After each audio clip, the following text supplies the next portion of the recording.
Welcome! Today we build an easy haunted house adventure for Dungeons & Dragons in Foundry Virtual Tabletop. Our three brave heroes will solve the mystery of the haunted house on the hill. Our story begins when the new sheriff summons our players to his office to introduce the adventure. In the days of old, a powerful patrician family lived in the beautiful three-story mansion beyond the edge of town. They say the head of this family was the sheriff of our fair town. He led the patrols, commissioned the guards, and adjudicated disputes for many generations. However, a few years ago, their family collapsed in a tragic murder. The lord and lady were stabbed to death, and all the children were found hanging by the neck in the basement.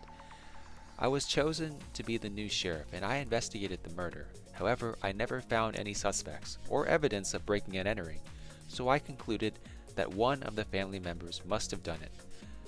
We sealed the house shut for the distant family members that would inherit the home. They chose not to live there, and a few people have gone missing in that area over the years. They seem to have vanished from daily life, and no one knows why. The townsfolk have learned to avoid that area. A few days ago, a traveler reported seeing a pale ghost within the house. I want you to investigate why this ghost appeared and get rid of it because it might be causing the disappearances. The sheriff hands you a contract with an appropriate reward. Do you have any questions? What would you ask?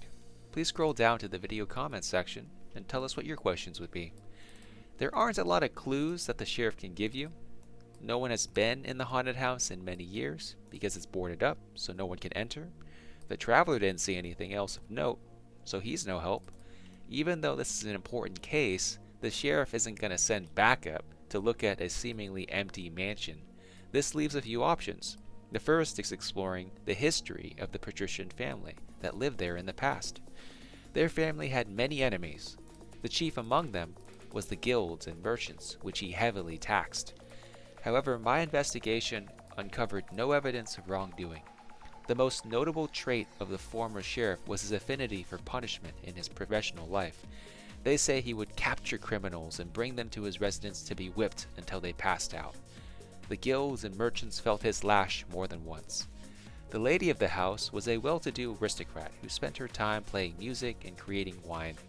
Every year she would share her harvest with the common folk, which earned considerable praise. She fell into a coma several years before the murder.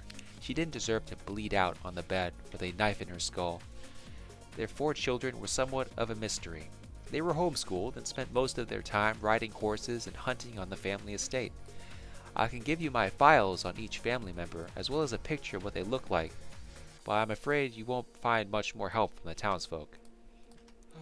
After our heroes ask all the questions they want, they will need to travel to the haunted house. The haunted house is crafted like a traditional Victorian home, but the exterior is covered in moss and vines. The mansion is 3 levels tall, and the main doors are boarded up. As you get closer, you see the boards are loose, and you can enter the door with a bit of squirming. Evidently, this house is not as secure as it was advertised. If your players are smart, they will investigate if other people have entered here before, and you should tell them yes, but keep the when and how many obscured. The next thing that happens is that a child ghost appears atop the grand staircase in the entrance. This is Nancy, the sorrowful, lonely daughter of the family. She cannot remember how or why she was murdered and cannot pass on to the afterlife until she resolves her trauma. On the surface, she is benign and quite happy to have visitors. However, the players will later discover that is not true. She actually subconsciously repressed her memories because they are too traumatic. She remembers nothing and will float around the players like a little kid. If the players hurt her, then she flies away, crying in tears, all the while blaming the terrible bullies that have entered her home. The players will explore the house, and you should tempt them to steal stuff with items of increasing value. I connect each item with one of my player characters in a special way. For example, for a bard, I describe a harp with red velvet strings and a silver and gold body fit for a king. This is a renowned instrument fit for a famous hero. At the same time, describe how the house looks ethereal. There are tortured silhouettes that drift through the rooms. A pale blue light shines from the fireplace and torches even though they are not lit. Finally, we reach the climax of the story.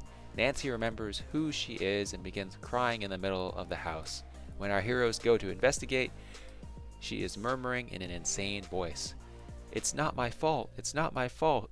I didn't mean to kill them. I just wanted my father to not hit my brothers. He taught us that violence is okay against bad people. My family was bad for hitting my brothers. Isn't that right?"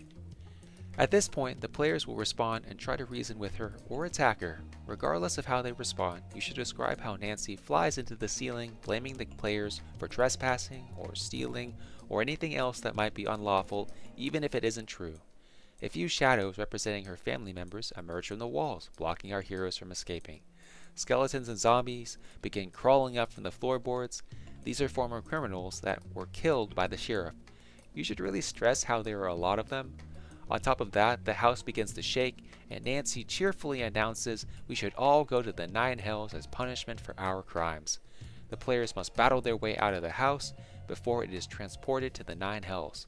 The twist is that in the middle of their escape, Nancy will try to possess the most evil player character and run back into the house. Describe how your character hugs each zombie and rejoices at the opportunity to receive punishment.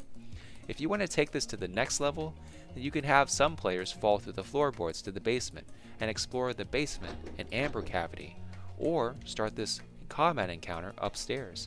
In any event, the players will need to escape, and they cannot jump out the windows because they are blocked by some kind of magic. Doors only. As soon as all the players escape the haunted house, the house is teleported away. Congratulations!